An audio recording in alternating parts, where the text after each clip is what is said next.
अस्सलाम वालेकुम, मैं हूँ सादिया बतौल। सबसे पहले शामिल करेंगे आज की अहम खबरें। डिस्ट्रिक्ट रिपोर्टर ठट्ठा सरदार फैज मोहम्मद। मुल्क भर की तरह ठट्ठा में भी यौम यकजहती कश्मीर डे के सिलसिले में डिप्टी कमिश्नर ऑफिस ठट्ठा से मेन रिक्शा चौक मकली तक एक रैली निकाली गई। रैली में मुख्तलिफ महकमों के मुलाजिम, सिविल सोसाइटी ने कसीर तादाद में शिरकत की।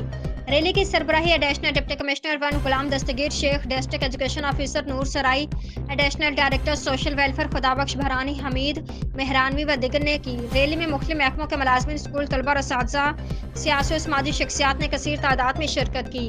रैली में शामिल सैकड़ों अफराद ने कश्मीर के हक में और भारतीय मुजालिम के खिलाफ फलकशिगाफ नारे लगाते रहे। रैली के शुरका ने कहा कि कश्मीरी मुसलमानों से भरपूर यकजहती का इजहार करते हैं। कश्मीरी मुसलमानों के शाना बशाना साथ खड़े हैं। भारतीय मुजालिम की जानिब से हर सतह पर आवाज़ बुलंद की जाएगी। रैली के शुरका ने पाक फौज जिंदाबाद, पाकिस्तान जिंदाबाद, कश्मीर बनेगा पाकिस्तान के फलकशिगाफ नारे लगाते रहे।